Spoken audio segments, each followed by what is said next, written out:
નમસ્કાર વિદ્યાર્થી મિત્રો, કેમ છો બધા? મજામાં અને મજામાં જ રહેવાનું. અને આપણે ઘણા સમય સુધી મિત્રો આમાં ભણવું પડશે, તો મારો કહેવાનો ઇન્ટરેસ્ટ એવો છે કે તમે બધા રોજ આ વિડિયો છે અને ડાઉનલોડ કરતા રહેજો, જેથી કરીને તમને ગમે ત્યારે જો હોય રિવિઝન કરવું હોય તો તમે કરી શકો. વિડિયોને ડાઉનલોડ કરી લેવાનો, કારણ કે આપણે જે ટોપિક ભણતા હોય એ તમે માત્ર એવું જ ના સમજતા કે 10મા ધોરણમાં ઉપયોગી છે. બરાબર, તમે ઘણા બધા વિદ્યાર્થીઓ હોશિયાર છો, આગળ સાયન્સ કરશો તો સાયન્સની અંદર બધા ટોપિક છે તમને ખૂબ જ અગત્યના છે. તો વિદ્યાર્થી મિત્રો, આપણે આગળના લેક્ચરની અંદર પોષણના પ્રકાર એવો કંઈક ટોપિક જોયો હતો. એ ટોપિક ફરીથી એક વખત કરાવું છું, ત્યારબાદ આપણે આગળના ટોપિક વિશે વાતચીત કરીએ. વાત કરતા હતા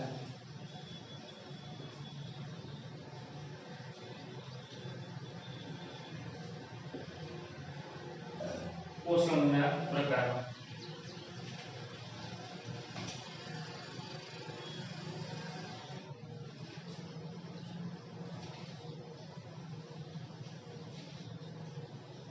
પેલું પોષણ છે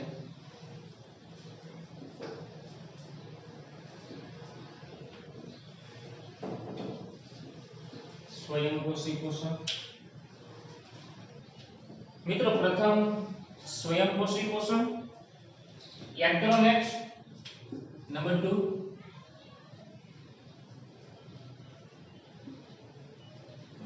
વિષમ પોષી પોષણ.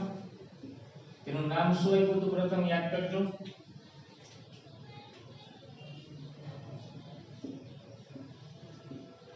પરોપજીવી પોષણ. નેક્સ્ટ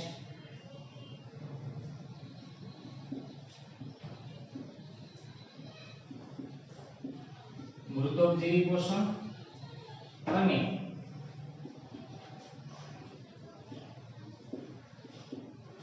પ્રાણીસમ પોષણ. કયું પોષણ?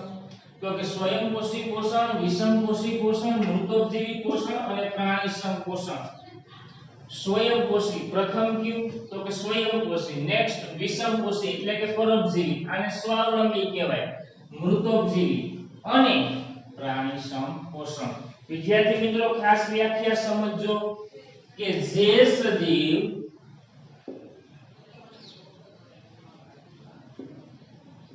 પોતાનો ખોરાક પોતાની જાતે જ બનાવે એવા પોષણને કેવું કહેવાય? તો કે સ્વયંપોષી અથવા સ્વાવલંબી. જે સજીવો પોતાનો ખોરાક પોતાની જાતે કે કોઈ ઉપર આધાર રાખતા નથી. કોણ બનાવે? તો કે લીલી વનઓ એટલે શું? તો કે વનસ્પતિઓ. જે સજીવો પોતાનો ખોરાક પોતાની જાતે જ બનાવે એવા પોષણને કેવું પોષણ કહેવાય? તો કે સ્વયંપોષી પોષણ તરીકે ઓળખવામાં આવે છે. વિદ્યાર્થી મિત્રો, નેક્સ્ટ જોઈએ વિષમપોષી પોષણ. જે સજીવો પોતાના ખોરાકનો આધાર બીજા સજીવ ઉપર રાખે. જે સજીવો પોતાના ખોરાકનો આધાર બીજા સજીવ ઉપર રાખે એમને શું કહેવાય? તો કે વિષમપોષી પોષણ. જે આ બે વ્યાખ્યા હતી એ બે વ્યાખ્યા તમારા ન્યૂ સિલેબસ ની અંદર ખૂબ જ અગત્યની અને પૂછાઈ શકે એવી વ્યાખ્યાઓ છે. આમાં કોનું ઉદાહરણ અપાય? કરમિયું અને જૂ. કરમિયું અને કોણ? તો કે જૂ. હવે મૃતોપજીવી એટલે શું? તો કે મરી ગયેલા કે સડી ગયેલા પદાર્થોમાંથી પોષણ મેળવવાની ક્રિયાને શું કહેવાય? તો કે મૃતોપજીવી. મરી ગયેલા કે સડી ગયેલા પદાર્થોમાંથી પોષણ મેળવવાની ક્રિયાને શું કહેવાય? તો કે મૃતોપજીવી. જે સજીવ વનસ્પતિ કે પ્રાણીના સંપૂર્ણ દેહનું ભક્ષણ કરી અને પોષણ મેળવે. જે સજીવો વનસ્પતિ કે પ્રાણીના સંપૂર્ણ દેહનું ભક્ષણ કરીને પોષણ મેળવે એવા પોષણને પ્રાણીસમ પોષણ તરીકે ઓળખવામાં આવે છે. વિદ્યાર્થી મિત્રો, આ ચાર વ્યાખ્યા છે ખૂબ જ અગત્યની હતી. હવે આપણે નેક્સ્ટ પ્રશ્ન જોઈએ.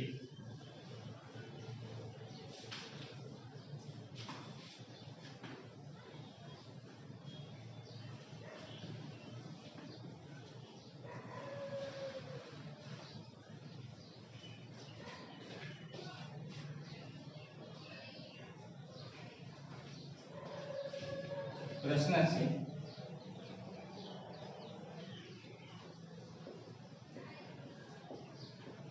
જૈવિક ક્રિયા એટલે શું અને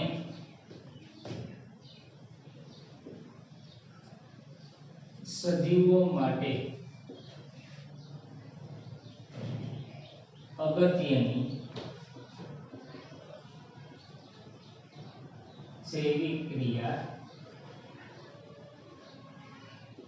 સમજાવો. 4 ગુણનો પ્રશ્ન છે.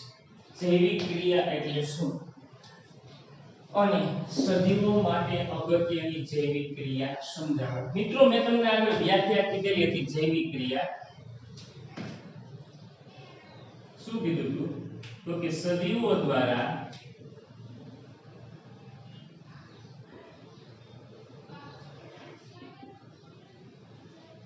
કરવામાં આવતી મુખ્ય ક્રિયા કે જેમના વડે સજીવ પોતાનું અસ્તિત્વ ટકાવી રાખે એવી ક્રિયાને કેવી ક્રિયા કહેવાય? તો કે જૈવિક. સજીવો દ્વારા કરવામાં આવતી મુખ્ય ક્રિયા, જે આપણે આગળ વાત કરી, કેવી ક્રિયાઓ કે જેમના વડે સજીવ પોતાનું અસ્તિત્વ ટકાવી રાખે તેવી ક્રિયાઓને જૈવિક ક્રિયા તરીકે ઓળખવામાં આવે છે. વિદ્યાર્થી મિત્રો, આપણે એને અગત્યની જૈવિક ક્રિયાઓ કઈ કઈ છે એના વિશે વાતચીત કરવાની છે. હું તમને 4 શબ્દ લખું છું. પ્રથમ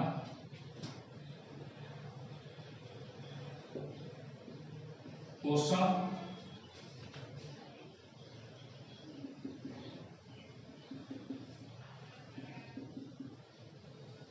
નંબર 2 શોષણ,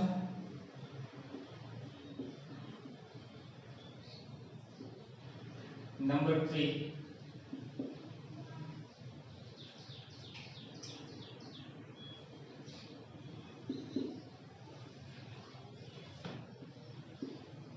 વહન, અને અહીંયા નંબર 4 લખું ઉત્સર્જન.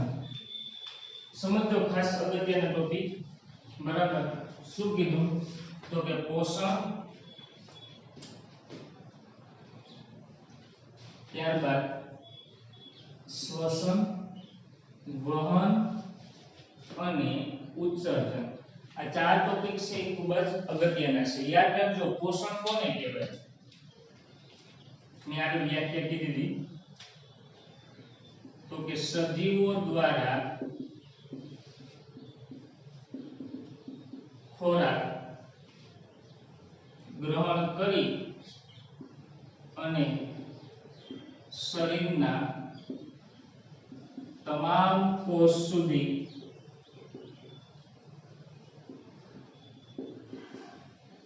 પહોંચાડવાની સમગ્ર ઘટનાને શું કહેવાય? તો કે પોષણ. મિત્રો, આ પોષણમાંથી 3 ઘટકો મળતા હતા. ક્યાં ક્યાં મળતા હતા? યાદ કરો.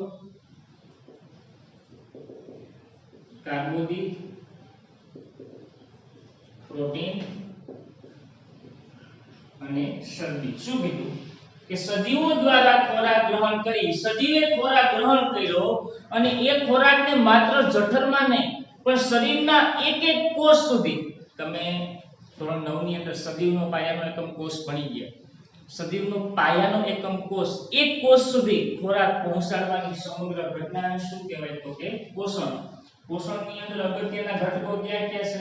તો કે કાર્બોદિત, પ્રોટીન અને ચરબી. આ 3 ઘટકો કેવા છે? તો કે ખૂબ જ અગત્યના. હવે મિત્રો, પોષણની વાત કરી, હવે આગળ આપણે શ્વસનની વાતચીત કરીએ.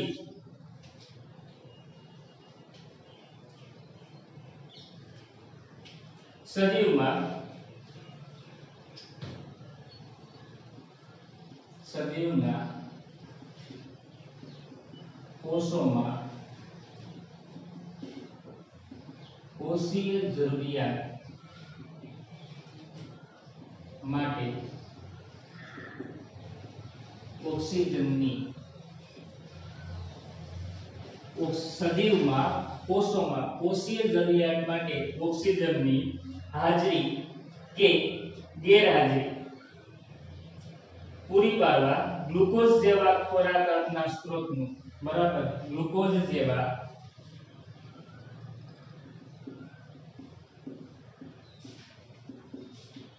ખોરાકના સ્ત્રોતનું વિઘટન કરવાની ક્રિયાને શું કહેવાય તો કે શ્વસન તરીકે ઓળખવામાં આવે છે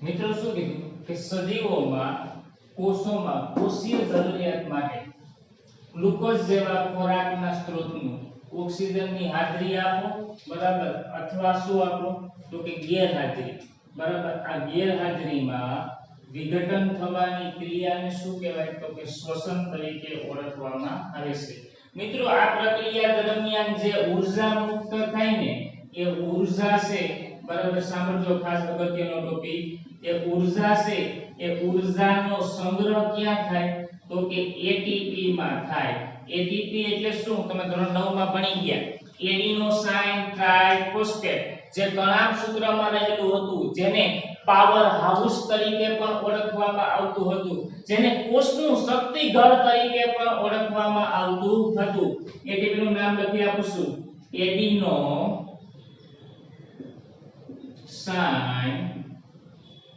ટ્રાઇફોસ્ફેટ યાદ રાખજો એ એટલે એડિનો સાઇન એ એટલે એડિનોસાઇન ટી એટલે ટ્રાઇ અને પી એટલે શું થાય તો કે ફોસ્ફેટ મિત્રો આપણે શ્વસનની વાત કરી કે સજીવના કોષમાં કોષીય જરૂરિયાત માટે ઓક્સિજનની હાજરી કે ગેરહાજરીમાં ગ્લુકોઝ જેવા ખોરાકના સ્ત્રોતનું વિઘટન કરવાની ક્રિયાને શું કહેવાય શ્વસન તો એનો મતલબ એવો કે બધા જ સજીવો છે એ એક જ પ્રકારનું શ્વસન કરતા હશે નો ઘણા સજીવો જારકજીવી હોય અને ઘણા સજીવો અજારકજીવી હોય પ્રશ્ન થાય કે સાહેબ જારકજીવી અને અજારકજીવી એટલે શું એના વિશે હું તમને ડિટેલમાં એના સમીકરણો ભણાવવાનો છું બરાબર અને એનો તફાવત પણ તમને ભણાવીશ પણ અત્યારે કહી દઉં છું જારકજીવી અને અજારકજીવી એટલે શું એની વાત કરી દઉં જે સજીવો ઓક્સિજનનો ઉપયોગ કરે ને એને જારકજીવી કહેવાય જે સજીવો ઓક્સિજનનો ઉપયોગ કરે એને શું કહેવાય તો કે જારકજીવી એ જ તમારે તફાવત જારક શ્વસન અને અજારક શ્વસન ભણવાનો છે અને જે સજીવો શ્વસન ઓક્સિજનની ગેરહાજરીમાં કરે ને એમને શું કહેવાય તો કે અજારક શ્વસન જે સજીવો શ્વસન ઓક્સિજનની હાજરીમાં કરે એને શું કહેવાય તો કે જારકજીવી કોણ કોણ કરે કોણ નથી કરતા એ આપણે આગળ ડિટેલમાં જોશું બરાબર તો જારકજીવી અને અજારકજીવી બરાબર ફરીથી જોઈએ સજીવના કોષમાં કોષીય જરૂરિયાત માટે ઓક્સિજનની હાજરી કે ગેરહાજરીમાં ગ્લુકોઝ જેવા ખોરાકના સ્ત્રોતનું વિઘટન થવાની ક્રિયાને શું કહેવાય તો કે શ્વસન આ પ્રક્રિયામાં ઊર્જાનો સંગ્રહ ક્યાં થાય તો કે એટીપી માં શા માટે થાય તો કે એટીપી છે પાવર હાઉસ છે બરાબર કોષનું શક્તિ ઘર છે તો એટીપી નું પૂરું નામ શું તો કે એડિનોસાઇન ટ્રાઇફોસ્ફેટ વિદ્યાર્થી મિત્રો હવે આજે આપણે આગળ જોઈએ વહનની અંદર બે ટોપિક યાદ રાખવાના છે ખાસ અગત્યના ઘણા સજીવો છે એ એક કોષી હોય અને ઘણા સજીવો છે એ કેવા હોય તો કે બહુકોષી ઘણા સજીવો એક કોષી હોય અને ઘણા સજીવો કેવા હોય બહુકોષી યાદ રાખજો એક કોષી એટલે શું તો કે જે સજીવની અંદર માત્ર એક જ કોષ આવેલો હોય તમને પ્રશ્ન થાય છે આ વહનનો ટોપિક ને તમે એક કોષી બહુકોષી કેમ સમજાવો એ હું તમને થોડું ડીપમાં લઈ જાઉં એના પછી તમને આમાં શું કહેવા માંગી કહું એક કોષ એટલે શું તો કે જે સજીવમાં માત્ર એક જ કોષ હોય એને કેવા કહેવાય એક કોષી જે સજીવની અંદર બે કરતા વધારે કોષ હોય એને શું કહેવાય તો કે બહુકોષી તો આપણે કેવા છે તો કે બહુકોષી હવે એક કોષી કોણ છે ઘણા બધા છે હું તમને એક ઉદાહરણ આપી દઉં છું બા કેવા બા અમીબા અને આમાં કોનું આપું તો કે મનુષ્યનું ઉદાહરણ જોજો એક કોષી સજીવ કોણ અમીબા અને બહુકોષી સજીવ કોણ તો કે મનુષ્ય હવે વહનની વાત આવે વહન એટલે શું હવે જો તમે એક સિમ્પલ વસ્તુ સમજો કે સજીવના પાયાના એકમના કોષમાં મેં તમને સમજાવેલું હતું કે સજીવની અંદર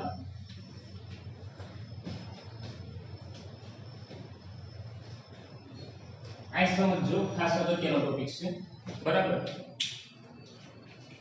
આ એક સજીવ છે આ સજીવનું શરીર શેનું બનેલું છે તો કે અંગ તંત્રનું કોનું બનેલું છે તો કે અંગ તંત્ર શેનું બનેલું છે તો કે અંગ તંત્ર છે અંગનું બનેલું છે અંગ શેના બનેલા છે તો કે અંગ છે પેશીની બનેલી છે પેશી છે શેની બનેલી છે તો કે કોષની મધ્યમાં શું છે તો કે કોષ કેન્દ્ર આ વાર્તા પૂરી શું કહેવા માંગુ તો કે સજીવ છે શેનો બનેલો છે તો કે સજીવ છે અંગ તંત્રનો યાદ રાખજો 12 સાયન્સનો ટોપિક છે સજીવ શેનો બનેલો છે તો કે અંગ તંત્ર શેનું બનેલું તો કે અંગ શેનું બનેલું તો કે પેશી શેની બનેલી તો કે કોષ તો તમારું આવી ગયું સજીવનો પાયાનો નાનામાં એકમ કેવો કોષ તો એ જ કોષની વાત કરું કે જે સજીવની અંદર માત્ર એક જ કોષ હોય એને એક કોષી અને જે સજીવની અંદર બે કરતા વધારે કોષ હોય એને શું કહેવાય તો કે બહુકોષી હું તમને વાત એવી કહેવા માંગુ છું કે એક કોષી સજીવની અંદર નથી હોતું અંગ તંત્ર એનું અંગ હોય બરાબર નથી હોતી પેશી બરાબર કોષ હોય તો કેટલો હોય એક તો એની અંદર કોઈ અંગ તંત્રની રચના એક કોષી સજીવમાં હોતી નથી તો ઈ પોતાના ખોરાકનો આધાર કોના ઉપર રાખતા છે તો કે બાહ્ય પર્યાવરણ ઉપર આધાર રાખે કોના ઉપર રાખે બાહ્ય પર્યાવરણ ઉપર જેની સાપેક્ષ બહુકોષી સજીવ છે આ બહુકોષી સજીવની અંદર પેશી અંગતંત્ર અંગ કોષ કેન્દ્રનો ડીએનએ મિત્રો ડીએનએ શબ્દ આવ્યો ડીઓક્સી રિબોઝ ન્યુક્લિક એસિડ મારાથી બોલાઈ ગયું એટલે મારે તમને કહેવું જ પડે તમને એવી ખબર છે કે તમારા ભરત સાહેબ અત્યારે ભણાવે છે એની આ ડીએનએ લખ્યું એ કોના થ્રુ લખ્યું ખબર છે એ ડીએનએ થ્રુ જ લખ્યું હાલો સમજી લ્યો એ ડીએનએ થ્રુ જ લખ્યું કેમ મને યાદ આવ્યું કે ડીએનએ ક્યાંથી યાદ આવ્યું તો કે મગજમાં શું રહેલું છે તો કોષ કેન્દ્રને જગાડનારો કોણ છે તો કે ડીએનએ છે કોણ છે ડીએનએ તો મિત્રો તમે અત્યારે સમજી શકો છો હું બોલું તે જો તમે સમજી શકતા હોય તો એનું રિઝલ્ટ કોણ છે ડીએનએ હાલો પ્રશ્ન એવો થાય કે સાહેબ અમે તો ધોરણ 8 ની અંદર એવું ભણ્યા હતા કે ડીએનએ તો પ્રજનનની પ્રક્રિયામાં જ ઉપયોગી છે નો મિત્રો તમે ડીએનએ નો ડિટેલમાં અભ્યાસ કરો ને બરાબર તો એ હું માનું ક્યાં સુધી ગમે એટલો સમય તમને 1 વર્ષ હું કન્ટિન્યુ ડીએનએ ભણાવું બરાબર તો પણ ડીએનએ માં તમે આગળ ને આગળ ભણી શકો એટલું ડીપમાં ડીએનએ છે બરાબર એની એક શૃંખલા એક ગણ એની ડીપમાં વાત કરેલી છે બરાબર તો મારા મગજને અત્યારે એમ થયું કે મારે તમને બરાબર એક કોષી સજીવ અને બહુકોષી સજીવ ભણાવવાનું છે તો મારા મગજને માહિતી કોની આપી તો કે મારા મગજને માહિતી ડીએનએ આપી મારા હાથ છે એનું હલનચલન કરવાનું કાર્ય કોની આપ્યું તો કે ડીએનએ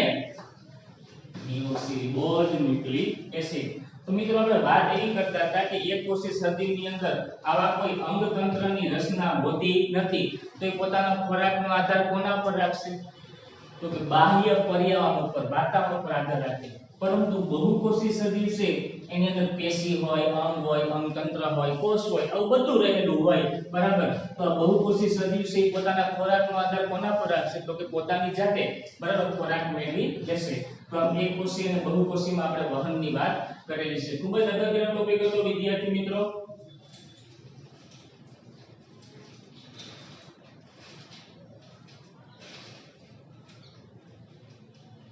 હવે આપણે નેક્સ્ટ ટોપિક છે ઉત્સર્જનની વાતચીત કરીએ પણ ઉત્સર્જનની વાતચીત કરતા પહેલા બરાબર આ પહેલેથી સમજી લઈએ પછી આપણે ઉત્સર્જનનો ટોપિક છે સાઈડમાં લખશું પણ હવે જો તમને ઉત્સર્જનનો ટોપિક ભણતા પહેલા પોષણ ક્લિયર હોવું જોઈએ શોષણ ક્લિયર હોવું જોઈએ અને વહન આ ત્રણ શબ્દ ક્લિયર હોય ને બરાબર તો તમે આગળનો ટોપિક છે બરાબર ઉત્સર્જન એ સરળતાથી ભણી શકો તો ખાસ અગત્યનો ટોપિક છે કયો તો કે ઉત્સર્જન. હવે એ ભણાવતા પહેલા હું તમને ફટાફટ વ્યાખ્યા ક્લિયર કરાવું. પોષણ સજીવો દ્વારા ખોરાક ગ્રહણ કરી અને શરીરના તમામ કોષ સુધી પહોંચાડવાની સમગ્ર ઘટનાને શું કહેવાય? પોષણ. પોષણમાં કયા કયા ઘટકો? કાર્બોદિત, પ્રોટીન અને ચરબી. હાલો ક્લિયર? ઓકે. હવે શ્વસન સજીવોના કોષમાં કોષીય જરૂરિયાત માટે સજીવનો કોષ મારા કોષની વાત કરું એમાં મારી કોષીય જરૂરિયાત માટે ગ્લુકોઝનું વિઘટન થવું જરૂરી છે. તો એ ગ્લુકોઝનું વિઘટન કોના દ્વારા થાય? ઓક્સિજનની હાજરીમાં થાય અને ત્યાં ઓક્સિજનની ગેરહાજરીમાં. એ થવાની ક્રિયાને શું કહેવાય? તો કે શ્વસન કહેવાય. આ શ્વસનની પ્રક્રિયા દરમિયાન જે ઊર્જાનો જથ્થો મળે ને એનો સંગ્રહ ક્યાં થાય? તો કે એટીપી માં. એટીપી એટલે એડિનોસાઇન ટ્રાઇફોસ્ફેટ, જેને કણાભ સૂત્રમાં રહેલું હોય, જેને પાવર હાઉસ પણ કહેવાય, જેને કોષનું શક્તિ ઘર તરીકે પણ ઓળખવામાં આવે છે. તો મિત્રો શ્વસન છે બે પ્રકારના. ઘણા સજીવો જારકજીવી હોય, ઘણા અજારકજીવી હોય. જે સજીવો ઓક્સિજનની હાજરીમાં શ્વસન કરે એમને જારકજીવી કહેવાય અને જે સજીવો ઓક્સિજનની ગેરહાજરીમાં શ્વસન કરે એમને અજારકજીવી કહેવાય. હાલો ક્લિયર? ઓકે. હવે આપણે વહનની વાત કરીએ. વહનની અંદર શું કીધું? તો કે એકકોષી સજીવ અને બહુકોષી સજીવ. એકકોષી સજીવ છે એમાં કોઈ પેશી અંગ કે અંગતંત્રની રચના હોતી નથી. તો પોતાનો ખોરાકનો આધાર કોના પર રાખે? તો કે બાહ્ય પર્યાવરણ ઉપર. બહુકોષી સજીવો પોતાનો ખોરાક પોતાની જાતે બનાવી લેશે. કેમ? તો કે જેની અંદર પેશી, અંગતંત્ર, અંગ, કોષ આ તમામ રચનાઓ આવેલી છે. હાલો આ ત્રણ ટોપિક ક્લિયર થઈ ગયા. હવે આપણે આગળનો ટોપિક ઉત્સર્જન છે બરાબર એ ભણીએ. મિત્રો આપણે ટોપિક બાદ કરીએ તો ઉત્સર્જન લાસ્ટ. પોષણ લીધું તો કંઈક વધ્યું હશે, વધારાનો ખોરાક એટલે કે શરીરની અંદર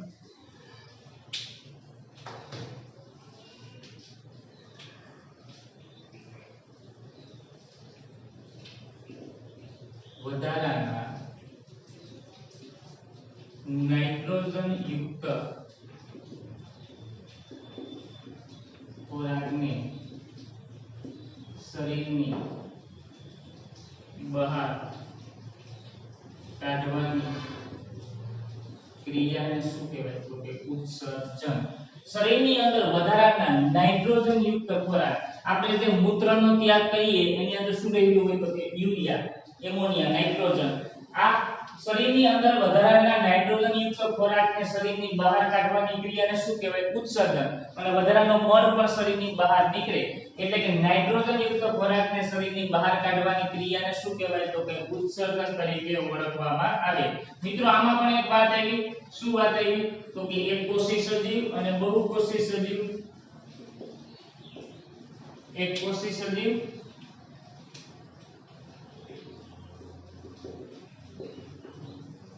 અને બહુકોષી સજીવ.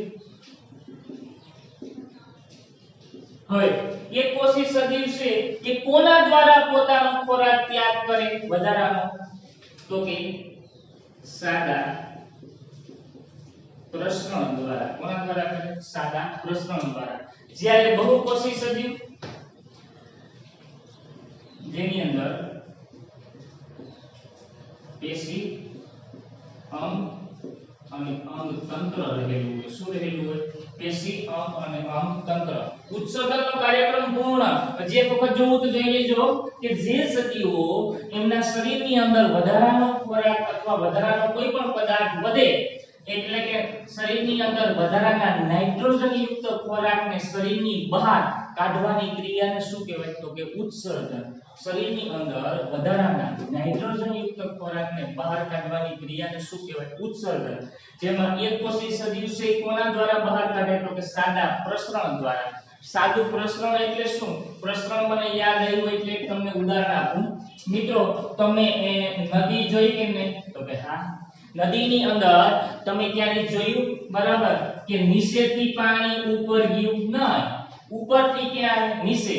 તો કોઈ પણ દ્રવ્યના અણુ પોતાના વધુ સંકેન્દ્રણ વાળા વિસ્તારમાંથી ઓછા સંકેન્દ્રણ વાળા વિસ્તાર તરફ ગતિ કરે તેમને પ્રસરણ તરીકે ઓળખવામાં આવે. કોઈ પણ દ્રવ્યના અણુ પોતાના વધુ સંકેન્દ્રણ વાળા વિસ્તારમાંથી ઓછા સંકેન્દ્રણ વાળા વિસ્તાર તરફ વહન થાય.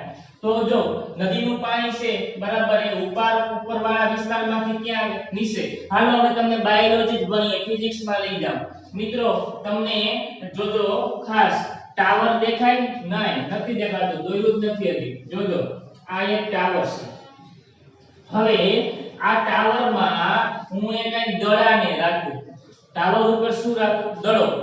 આ દડો છે એને અહીંથી ધક્કો નથી મારવો, ખાલી મૂકી દઉં છું, નીચે આવશે કે નહીં? પ્રસરણ ક્યાં વધુ છે? તો કે અહીંયા પ્રસરણ વધારે છે, અહીંથી ક્યાં આવશે? નીચે.